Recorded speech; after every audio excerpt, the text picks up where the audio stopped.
Welcome to the Progress Texas Happy Hour.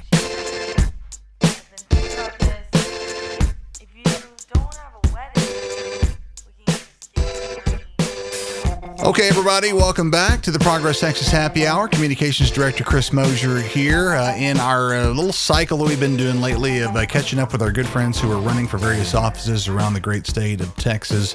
It's runoff season, as you know. We are bearing down now very, very soon on the runoff, and proud to welcome back once again from North Texas, Kevin Burge, who is Democratic candidate for Congress, CD 24, which kind of spans the northern third, roughly, I guess, of the DFW Metroplex. Kevin, welcome back. What's going on, man? Well, thank you. It's just a beautiful day outside. I decided to come. You can't beat Texas weather this time of the year, so I'm outside and just enjoying it. Lovely, lovely. So as I said, the runoff is coming up on May 26th. As I was getting ready to talk to you today, it makes me think about primary election day, which of course was back in early March. That seems like forever ago. That so many candidates and so many voters and people who are following politics said, man, I'm glad that's over. And of course, it hasn't been over for you and several different candidates who are still in the runoff situation. From your perspective, you know, and I know you've done a lot of thinking about this along with your team. What do you expect the differences to be between the electorate and the primary and the electorate and the runoff? Like, are there any particular sort of, you know, demographic sort of tendencies or makeups that might be different between those two different situations?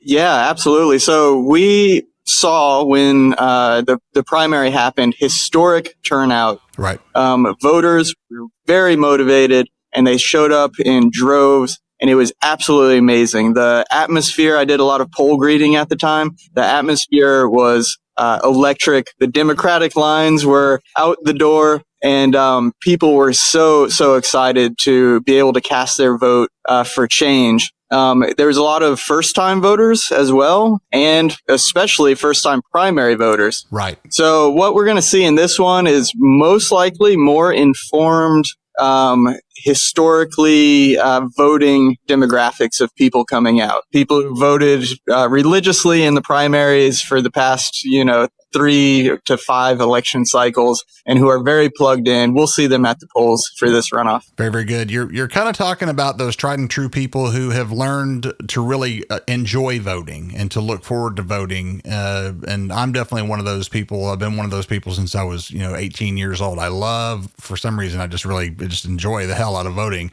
Yeah. And so I think a lot of those kind of folks are, and I'm excited about, I don't remember being this excited to vote in a primary runoff. I don't think ever. So I hope there are a lot of folks out there who share that experience as well. So tell us about how the campaign's been going, especially, even maybe prior to the primary or definitely since the primary. What are folks saying to you out there? What sort of a vibe are you getting to? And we'll talk about the district in just a minute. It's such a varied and sort of diverse sort of district, a lot of different components to it. But what kind of feedback are you getting from the folks you're meeting out on the trail during the runoff period? So we've been seeing some really good motivation kind of bubbling up from the municipal and ISD races. Mm-hmm. It's funny that you mentioned talking about being excited to vote. On the Tarrant County side of the district specifically, we have been voting for probably a year straight. We started voting for the May of 2025 ISD races, right, and municipal races. And then we had Taylor Ramet's race, and that went to a runoff. Yep, that's right. And then the primaries happened. And so we're definitely in the mode of voting. And so people are really excited, though. And some of the things that I've been hearing is on the Democratic side of the House, people really do want to make their voice heard. They want to make sure that they're voting for change. They want to make sure they are voting because not voting has, by and large, got us to where we are today. That's right. But on the Republican side, and I did a lot of poll greeting as well, there were some independents who came out and some people who were voting in the Republican primary. And by and large, the reception to me as a candidate, a veteran, somebody who served my country for my entire life, it was something that people were willing to stop and actually listen to. Even the ones who were going in saying, "Oh, I'll never vote for Democrats." When I kind of gave them my story, I got invited to go to one of the local VFWs by a veteran, and I've had some people said, "Okay, well, when we get to the general, I'll vote for you." So it's been really positive. Everybody's excited, and I think people want change just writ large. I really, hopefully those two things kind of combine the fact that people have gotten used to being, to enjoying voting and to being expected to vote and expected to kind of flex that civic muscle. That's a really cool thing to see happen, especially in a heavily populated area like CD24 is. A lot of folks getting excited about democracy and getting excited about having a voice. And I think that's a terrific thing. And I'm glad you're being an agent of all of that. Let's talk about the district. As I mentioned, I mean, this thing stretches, really almost completely across the Metroplex. From way over, on the left side, I guess, over to the west side of Tarrant County, all the way over to the east side of Dallas County, and even some other, I guess it dips into some counties up north as well. Is Collin County in there? And you don't have to give me necessarily a bio of the district from a map perspective, but do tell me a little bit about a few of the disparate sort of communities that are included in this great big district. And also, tell me about some of your adventures, maybe some new places that you may not have known much about or spent much time in that you now have working the campaign trail. Yeah, certainly. So I like to call this district suburban Tarrant and Dallas counties. It goes Keller, North Richland Hills, Euless, Bedford, Hearst, Grapevine, and then it dips over into the Dallas side, Capel, Park Cities, Preston Hollows, and kind of straight down the county there. But I honestly had not ventured too much into the Dallas side of the county. And so I've been seeing and meeting a whole new group of people over there. And it's been really exciting to see, honestly, how different Tarrant and Dallas counties are. Yes. Despite sharing a border. It's really amazing. And fun too, that you can see that big city life or that slow Southern life, within a 30-minute drive. Very, very fun. Some of the places that are new to the district, the M streets on the Dallas side, got gerrymandered in during this last redistricting, but it is a Democratic heavy, neighborhood. And so we've been going out there talking to people, letting them know that they're in a new district, because a lot of people didn't realize that they got taken out of historically Democratic Central Dallas district, which was 32 at the time, and then put into a Republican the Republican 24th district. It's really interesting to be in a runoff situation because, as I was saying at the top, what we call silly season kind of ended for a lot of Democrats who were following different races or who might have been involved in different races. For you do still have a Democratic opponent in TJ Ware, who I really just don't know a whole lot about. There's a little bit of mystery surrounding TJ, and not to invite any kind of acrimony necessarily, but what would you say about your opponent? We are in a campaign situation. We are. And so, something that's very interesting is that we are in crunch time here. The window for a runoff is very short, from March to the end of May. Yep. And I have not seen anything from my opponent. Nothing on social media, no groups that he's been reaching out to. Nobody's said that they got a phone call from him, and no door knocks. So I don't know where he is. He also has failed to file his FEC paperwork, which, when we think about what is a person going to be like as a representative, you can look at their campaign and get a good idea of how they would also run their office in Washington, D.C. and their constituent services in the district. And if you're not showing up during campaign season, you're not going to show up during your tenure as in the House of Representatives. So by and large, he's very at risk of FEC fines. And it's very strange. We're out here knocking on doors every day, calling people every day, reaching out to people, and he's nowhere to be seen. Yeah, I would say that there definitely are indications to be gleaned from that for sure. Now, we do know quite a bit about the eventual Republican opponent should you win the runoff. That's Congresswoman Beth Van Dyne. We were talking the other day, kind of in the bullpen here at Progress, Texas, and I floated out the notion that Beth Van Dyne and Lee Wamsgans are essentially the same person. In terms of, where they come from, what they're about, what their goals are, if there are goals outside of just ideological chaos. Tell us about how you plan to approach your run against Beth Van Dyne. Is there anything that you would say about her, as a candidate and also as an office holder? Absolutely. So before I get into that, though, I do want to highlight that today a poll came out from Cornyn, because, Cornyn and Paxton are also in a runoff. Yes.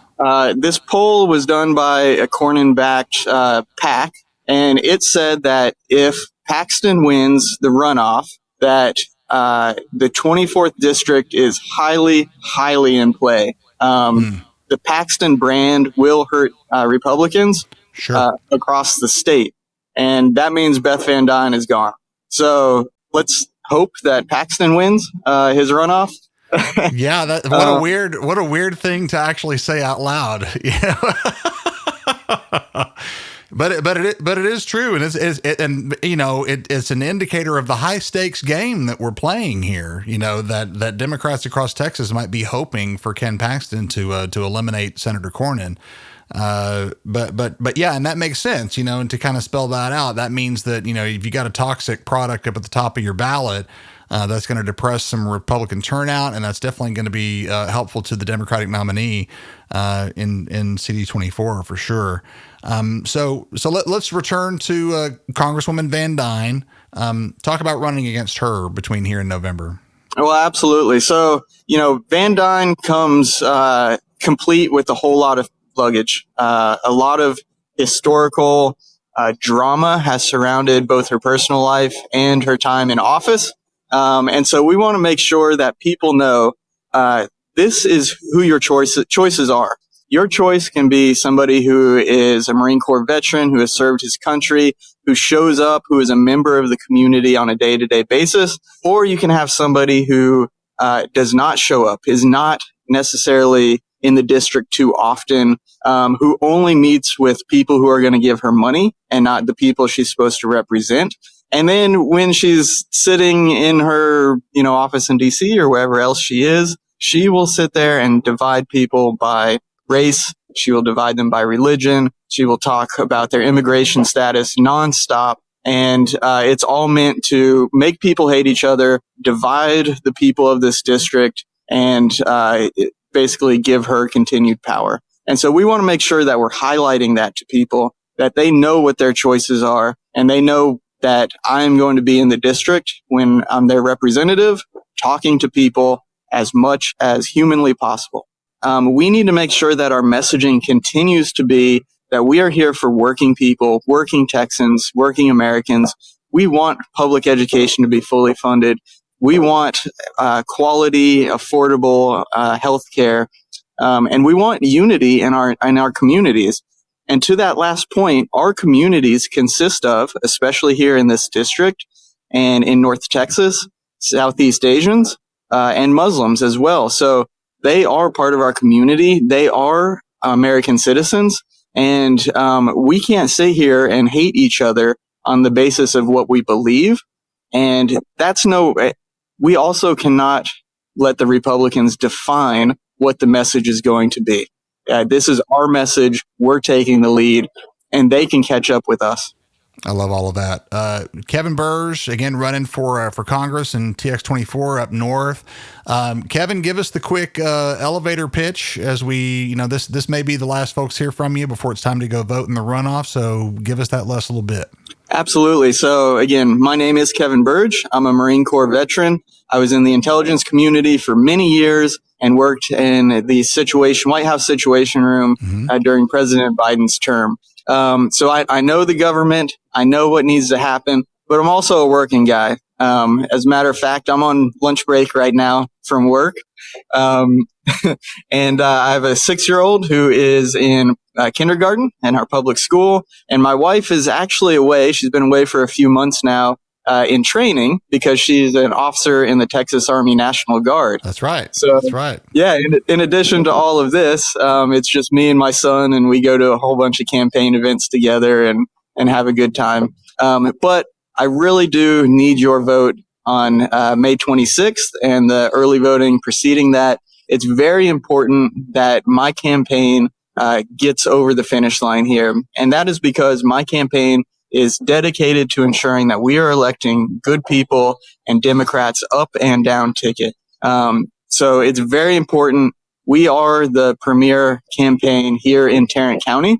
And as it's been known and said in the past, as Tarrant County goes, so goes Texas. As Texas goes, right. So goes the United States. So this is a pinpoint election, and we need your support. I would appreciate your vote. It's a big, big deal. And once again, voting is fun. I love voting so much. I'm looking forward to doing it again for sure. And Kevin, if I were in North Texas, I'd be voting for you. And so we really, really appreciate your time. And thanks for hanging out. We really do appreciate it. Once again, the runoff election day is May 26th.